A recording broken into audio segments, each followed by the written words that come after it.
Hello everyone, welcome to Toyeen Talks. Thank you all for watching. Till I'll see you in my next video. Stay safe, stay blessed. I love you all. Bye.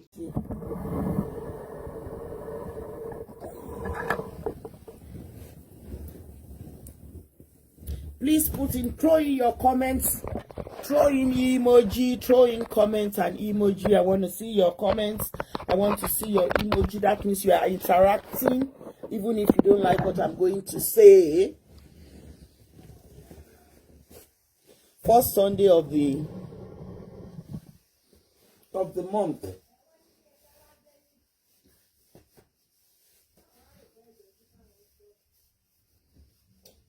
Ẹ káalẹ́, ẹ káàsán, gbogbo bí tẹ́ bá ti ń wò wá, happy Sunday.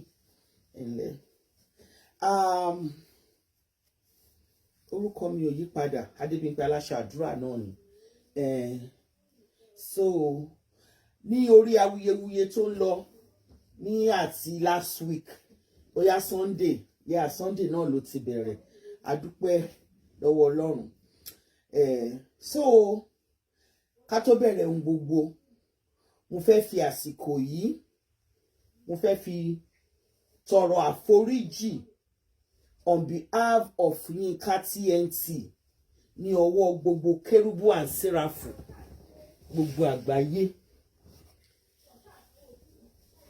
Mo fi àsìkò yìí tọrọ àforíjì lọ́wọ́ gbogbo àwọn bàbá aládùúrà, bàbá nínú ẹgbẹ́ Kérúbù and Séráfù, gbogbo union Kérúbù and Séráfù, gbogbo association, gbogbo groups Kérúbù and Séráfù ní àgbáyé, gbogbo orí òkè ní àgbáyé, gbogbo bí tí wọ́n bá ti ń wọ aṣọ tí wọ́n ti ń pera wa ní Kérúbù and Séráfù, gbogbo àwọn ìyá aládùúrà, gbogbo bàbá aládùúrà, gbogbo ẹgbẹ́ Kérúbù and Séráfù ní gbogbo àgbáyé wá fi àsìkò yìí ní orúkọ Ọlọ́run ni mo fi bẹ̀ yín, gbogbo ẹ̀yin àgbààgbà, mo bẹ̀ yín on behalf of Yinka, gbogbo yín, because a kì í mọ̀ rí korí ó má jì, ọmọdé ò dẹ̀ lè mú àkàrà jẹ kó má ra ní ọwọ́ tàbí ẹnu.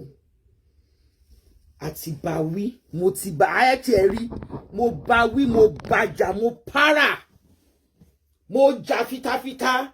Ká ṣe pé London ni mo wà, Manchester area mo wà, ká ní pé London ni mo wà, màá ti lọ sílé ẹ̀, màá dẹ̀ ní kí àwọn èèyàn kan fíìmù mi níbi tí mo ti ń fún ní, tí mo ti ń rọ ní bájínátù gidi. Mo bẹ̀ yín, ẹ dákun, ẹ foríjì gbogbo bí tó bá ti mú ojú ògo yín bínú, ẹ má bínú, ẹ jọ̀ọ́.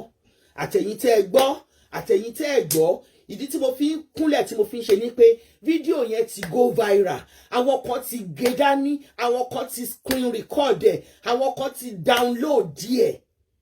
Ó ti ní kí everybody kan lọ delete ẹ̀, ṣùgbọ́n mo mọ̀ gẹ́gẹ́ bí ẹlẹ́ran ara, àwọn kan sì máa ní dání. Àwọn kan gé kékeré ń bẹ̀, wọ́n ti fi sọ̀rọ̀, wọ́n gé lóríṣiríṣi, wọ́n ti fi sọ̀rọ̀, kò ṣeé delete tán. Mi ò ní tan ara mi jẹ. Ẹlòmíì wá lè rí lẹ́yìn òní tàbí lọ́la tàbí bóyá oṣù kan sọ pé kí leléyìí.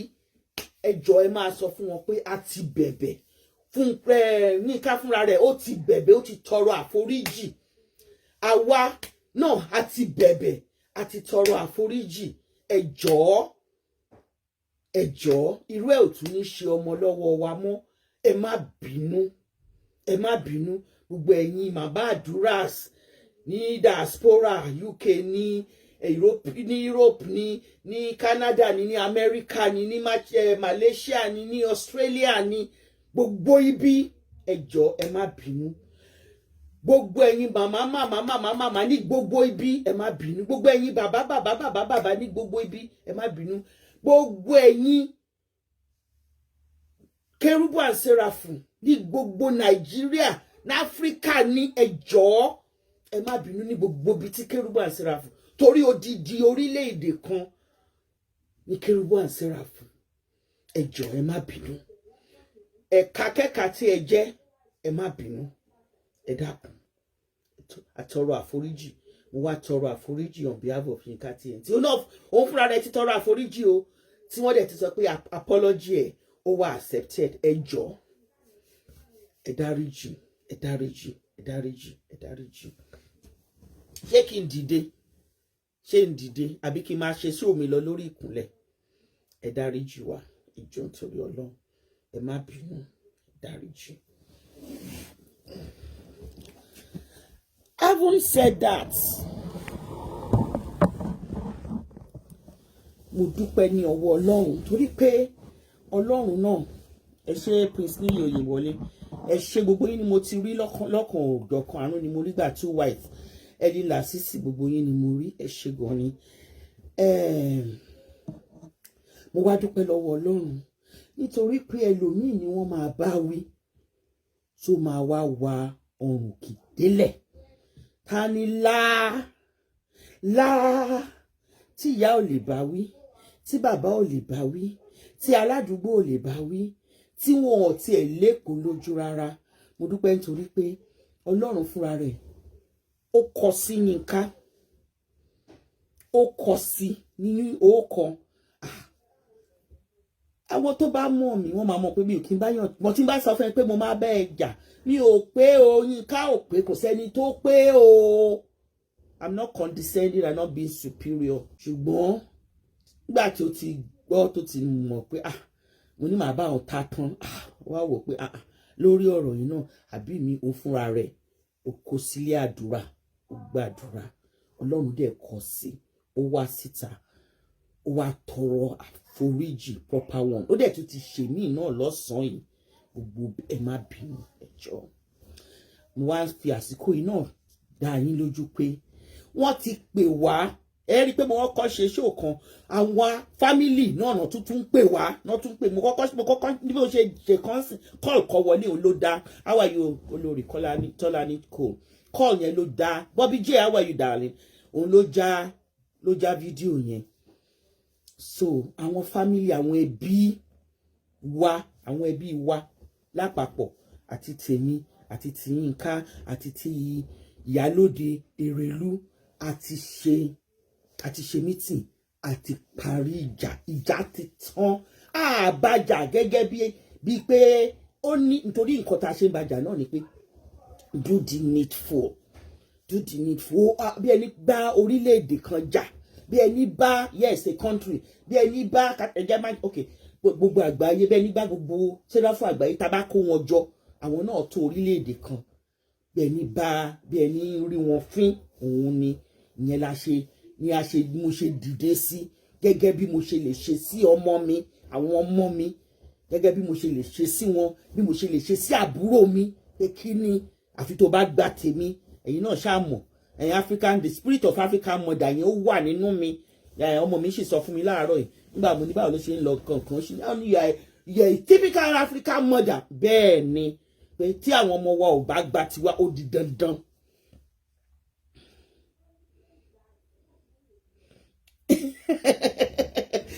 Ọmọ Bọ́láńlé, thank you for the stars. Má tún gbé mi wọ̀ pé táwọn ọmọ wa ò bá gbà tiwa, ó dìgbà tán bá gbà tiwa ṣáá ni. Mo dẹ̀ dúpẹ́ pé she has done the needful. She has done the needful.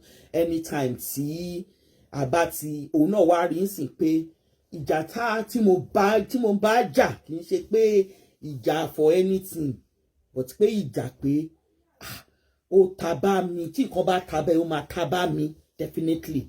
Ẹ̀yin náà rí ìjà tí mo bá jà nìyẹn, ó dẹ̀ ti tán, ó ti parí. Àwọn ẹbí títí èmi, títí ẹ̀, tí mọ́mì Èrèlú, wọ́n ti pè wá, a dẹ̀ ti sọ nítùbí ìnùbí.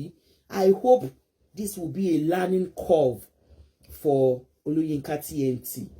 And apart from that, as a nurse, gbogbo nǹkan tá a bá ń ṣe, a máa ń reflect lé lórí, a máa ń reflect, ó ṣe reflection, a tún máa tún reflection yẹn ṣe. Àwọn ibi tó bá kù, kò sí ibi tó bá kù díẹ̀ sí, a máa tán yẹn bẹ́ẹ̀. Then thirdly, tí èèyàn bá ti wọ 50-51, àwọn signs of hormones wa máa ń dà wá láàmú àsobìnrin. Tẹ́ bá tẹ̀lé mi, mo mí pé tẹ́ bá fẹ́ reason pẹ̀lú mi, ẹ rí pé ẹni tí ò jàrí, tí ò bínú rí, tó bá ti ń wọ 47 48 á máa wà irritable àwọn hormones ni tó ń dá ọ láàmú kò ní jẹ́ ká lè reason dáadáa because they are not balanced. So kọ́lọ́run kọ́ àwọn obìnrin ni mò ń sọ kọ́lọ́run kọ́ kó fi ìtura sínú gbogbo body wa kí everything kó balance ká lè máa think straight ká lè máa ká lè máa gba ti gbogbo nǹkan. Ìjà ti tán àjàmọ́ ẹ rí i pé mo rọ ń bá jiná tù kínní mo rọ ń kejì mo ti rọ láàárọ̀ yìí náà so it's finished and we've talked about our show and she has decided to at least modify some things bó bá ṣe lè sí àwọn tó ń wò wọn á sì máa wò ó lọ àwa tá ń wò á sì máa wò ó lọ èyí tí ò bá ti bá yín lára mu ẹ mú kúrò ńbẹ̀. So ó sì máa kọrin okó àtòbù ẹ lọ but she will not put any religious any of the religion into it. So á lò èèyàn but wọn ò ní gbé Bible wọn ò ní mọ̀pádá ni wọn ò ní wọṣọ ògùn wa wọn ò ní ṣe anything a máa ṣe tiẹ̀ a máa kọ orin àti okó àtòbù ẹ lọ kò sẹ́ni tó gbà yẹn lẹ́nu ẹ̀ àní kó má kọrin nǹkan tá à ń sọ ni pé tí o bá fẹ́ ṣe fídíò pé kìíní ẹ rántí bóyá this is like 1974-75 yes nígbà tí Sunny Adé mi mọ̀ bóyá after synchro system gbà yẹn wọ́n kọ orin kan mi ìmọ̀rin tọ́kọ yẹn ayé ìgbà yẹn ni wọ́n ń lo wọ́n yàn sí because of wọ́n yàn sí the cloth aṣọ wọ́n yàn sí tí àwọn èèyàn wọ̀ wá sí party yẹn nígbà yẹn torí wọ́n yàn sí yẹn ó ní òun ńláńlá ńgbà yẹn wọ́n ban gbogbo wọ́n yàn sí Nàìjíríà aṣọ tó ń jẹ́ wọ́n yàn sí nígbà yẹn wọ́n sún pátápátá ní gbogbo àwọn ìyá gbági àwọn ìyá àtẹ ní gọ́tà gbogbo wọn náà ni wọ́n fẹ́ jẹ gbèsè you understand. So irú ẹ̀ máa ń wá lẹ́ẹ̀kọ̀ọ̀kan tàbá ti bára wa wí ó dẹ̀ ti tán síbẹ̀ nìyẹn kò sí issues láàrin wa and I'm not fighting her for anything. I just want her to know pé èèyàn kan ò lè bá irú order of Kérúbù and Séráfù jà nítorí ẹni kò sí kọ́nù kọ́họ kankan láàrin wa no ó ti tán Aunty ti dáríjì àti mediate kàkí àwọn families wa lọ́tún lọ́sẹ̀ àti láàrin kan tó kọ́ mi àti mediate so mo ti mediate so everything is in order. Ọmọ kékeré ò kì í wà kí ó máa mú mi kì í ṣe ọmọ kékeré bíi baby but at least bó tiẹ̀ ṣe half a minute náà àfi jùlọ náà nìyẹn so ìyẹn náà dẹ̀ ni whatever tá bá ṣe tá fi rẹ̀ jẹ a lè bínú jù mo bínú gan torí pé mo mọ̀ pé yes nǹkan tí mò ń sọ mo fẹ́ kó gbà by force by fire so ó dẹ̀ gbà by force by fire so ọmọ tó jẹ́ pé ó ní olùbáwí ni nígbà míì wà tó jẹ́ pé èèyàn fẹ́ ṣe orí kunkun kò sẹ́ni tí ò ní fẹ́ pa mo ti dàgbà náà tí I can stand on my feet I can do kìnnìkan so gbogbo wa tí téèyàn bá dàgbà àti ìdàgbà even ọmọ 90 years kan dàgbà ẹni tó bá ti kú nìkan ló dàgbà so once you are in this world you are not àgbàlagbà you understand. So thank you very much for your understanding everybody. Thank you. And I love all of you that came to the platform. You were chastising her with love. And you tell more, tell so you are chastising her with love. Because we are just correcting her in the aspect that you felt needs to be corrected. Eshe goni. Eshe, ema binu.